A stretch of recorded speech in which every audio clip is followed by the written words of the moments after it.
Booklets అన్నీ ఒక దగ్గర కలెక్ట్ చేసి పెట్టుకుంటారు. ఎక్కడ అంటే సెక్యూరిటీ తోటి అన్నీ కలెక్ట్ చేసుకొని పెట్టుకుంటారు. తర్వాత మనకైతే మీ డీటెయిల్స్ ఓఎంఆర్ షీట్ ఉంటుంది కదా, దాని మీద మీ ఐడెంటిటీ ప్రూఫ్స్ ఏవైతున్నాయో లైక్ మీ నేమ్ అవన్నీ తీసేయడం జరుగుతుంది. ఓన్లీ వన్ పార్ట్ మిగులుతుంది ఆఫ్టర్ ఓఎంఆర్లో, అది వచ్చేసి మీ బుక్లెట్ నెంబర్.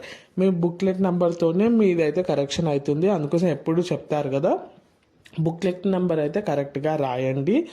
మీకు సైన్ ఉంటుంది కదా అటెండెన్స్ షీట్లో. సో నెక్స్ట్ ఇప్పుడు అయినాక తర్వాత మీకు ఒక 2 to 3 days తర్వాత ఎగ్జామ్ తర్వాత మీకైతే అందరూ టీచర్స్ని అయితే సర్టిఫైడ్ టీచర్స్ని అయితే పిలవడం జరుగుతుంది. వాళ్ళకి పర్ డే కొంచెం టార్గెట్ ఉంటుంది, లైక్ 30 to 40 పేపర్స్ అయితే చేయాలనే టార్గెట్ ఉంటుంది. సో వాళ్ళు ఫినిష్ చేయాలి. ఫినిష్ ఎలా చేయాలి అంటే ఫస్ట్ థింగ్ వాళ్ళు కరెక్షన్ చేయాలి. కరెక్షన్ చేసేటప్పుడు వాళ్ళకి సపోర్ట్ లేదా మనకి కరెక్షన్ ఈజీ చేయడానికి అయితే వాళ్ళకు ఒక కీ అయితే ఇస్తారు, ఆన్సర్కి అంటారు దాన్ని. అందులో ప్రతి క్వశ్చన్కి వాళ్ళొక స్పెసిఫైడ్ ఉంటుంది కీస్, లైక్ వర్డ్స్ ఉంటాయి. ఇప్పుడు ఫర్ ఎగ్జాంపుల్ ఫస్ట్ క్వశ్చన్ దేని గురించి అని ఉంది, దాని ఆన్సర్లో వచ్చేసి మనకు కొన్ని పాయింట్స్ అంటే నోట్ చేసి ఉంటుంది. అందులో 1-2 పాయింట్స్ ఉన్నా వాళ్ళైతే ఫుల్ మార్క్స్ ఇవ్వడానికి ప్రయత్నిస్తారు. ఒకవేళ లేకపోతే మాత్రం ఒక 1-2 మార్క్స్ అయితే కట్ చేయడం జరుగుతుంది, టోటల్ ఆన్సర్ అయితే కట్ చేయరు. సో ఇది ప్రాసెస్. ఆఫ్టర్ కరెక్షన్ అయినాక మనకి మీరు ఎప్పుడైనా ఓఎంఆర్ షీట్ సరిగ్గా చూసినట్టయితే మీకు కింద ఇట్లా ఉంటుంది 1కి మార్క్స్ ఆబ్టైన్డ్ బై, ఫస్ట్ క్వశ్చన్కి ఎంత వచ్చింది, సెకండ్ క్వశ్చన్కి ఎంత వచ్చింది అని రాయమని చెప్తారు. సో వాళ్ళకి ఆల్మోస్ట్ కొంచెం టైం పడుతుంది. మీరు కరెక్షన్ చేశాక అవన్నీ మనకి ఓఎంఆర్ షీట్లో ఫిల్ చేయాల్సి ఉంటుంది. సో ఇలా అయిపోయాక మీకు మళ్ళీ కొంతమంది అడుగుతారు ఎన్ని పేపర్స్ కరెక్షన్ చేయాలి, స్పీడ్ మనకి ఏదైనా స్ట్రిక్ట్గా లూజ్గా కరెక్షన్ ఉంటుందా అని.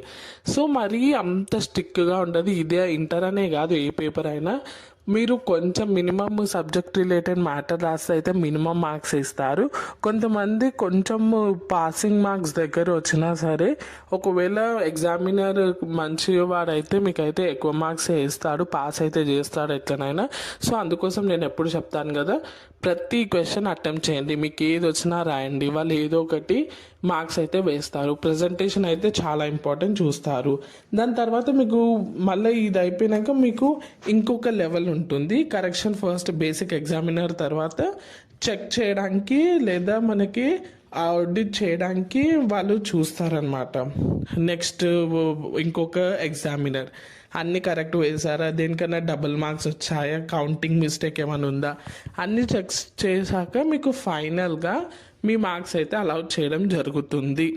దాని తర్వాత ఏమవుతుంది అంటే ఇదంతా కరెక్ట్గా ఉందంటే మీకు అయితే ఆన్లైన్లో అప్లోడ్ చేయడం జరుగుతుంది వెబ్సైట్స్లో. ఆన్లైన్ వెబ్సైట్ లైక్ మనకు తెలిసిందే కదా, తెలంగాణ ఇంటర్ అయితే టీఎస్ ఇంటర్లో, ఏపీ ఇంటర్ అయితే ఏపీ ఇంటర్లో వెబ్సైట్లో వేయడం జరుగుతుంది. సో ఈ ప్రాసెస్ అయితే ఇలా జరుగుతుంది. ఫస్ట్ ఇవన్నీ ఒక ప్రాసెస్ లాగా అయ్యి మీకు ఫైనల్గా రిజల్ట్స్ అయితే వస్తాయి. సో పాసింగ్ వాళ్ళకి పాసింగ్ మార్క్స్ అయితే వేస్తారు ఒకవేళ మీరు కంటెంట్ కొంచెం రిలేటెడ్ రాసిన. ఒకవేళ మీరు బేసిక్ పాయింట్స్ రాసినా మీకు అయితే మార్క్స్ అయితే మంచిగానే వస్తాయి. సో ఇది వచ్చేసి మనకి కంప్లీట్ ప్రాసెస్. ఇందులో ఏ డౌట్ ఉన్నా let me know in comment section. All the best. మీరు ఈ పేపర్ తర్వాత ఎలా రాస్తారో కమెంట్ ద్వారా చెప్పండి. Thanks for watching and don't forget to subscribe. ఈ వీడియో అయితే ఖచ్చితంగా మీ గ్రూప్లో ఫ్రెండ్స్కి షేర్ చేయండి, వాళ్ళకు కూడా అర్థమవుతుంది. Hope this video is useful. Thanks for watching. Subscribe our channel.